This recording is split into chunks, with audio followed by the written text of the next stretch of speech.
Hey everyone, welcome back to Keys to KC, the podcast that helps Kansas City buyers unlock their first home with confidence. I'm Wendy McDermott with Synergy One Lending, and today we're answering a big question a lot of people are asking right now. Should you keep renting or is it finally time to buy? Rents in Kansas City continue to rise, interest rates are shifting, and everyone on the internet has an opinion. So today, we're going to compare renting versus buying in Kansas City.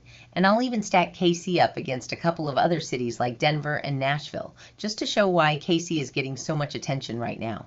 Right now, the average rent in Kansas City for a two-bedroom apartment hovers around $1,350 to $1,500 per month, depending on the neighborhood.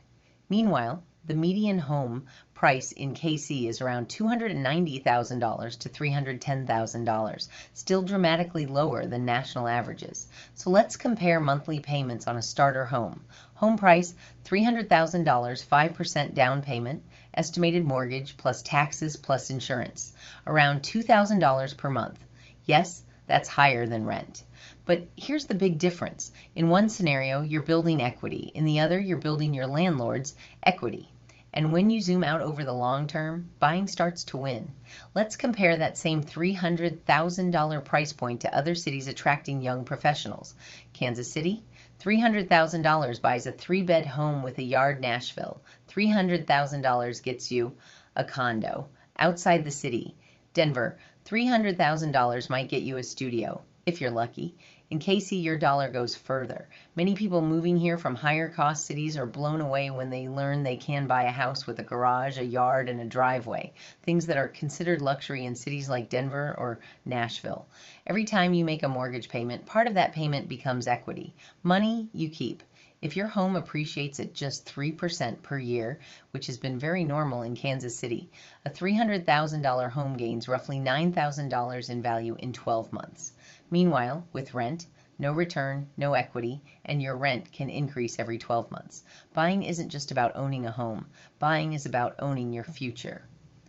In Kansas City, the break-even point, meaning when buying becomes cheaper than renting, is usually 2 to 3 years.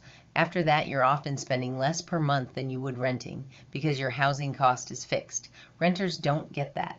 Buying freezes your biggest monthly expense. That stability is huge, especially if you're building a financial foundation. Reasons to rent. Yes, there are some. Listen, renting isn't always bad.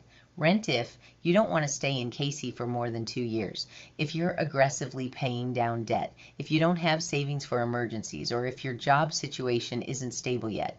Buying isn't always the right next move, and anyone who tells you it isn't being honest. Renting gives you flexibility. Buying gives you stability. The question is simply, which is more important to you right now? So here's the real takeaway. Renting costs less short-term and gives you flexibility. Buying costs less long-term and builds wealth. If you're planning to be in Kansas City for more than 2 years and you want to build equity, buying is worth running the numbers. But if you're still figuring out your next chapter, renting gives you breathing room. That's it for today's episode of Keys to KC. If this helped you, share it with a friend who's debating whether it's time to buy. I'm Wendy McDermott with Synergy One Lending, and this has been Keys to KC, helping first-time buyers unlock their future one smart decision at a time.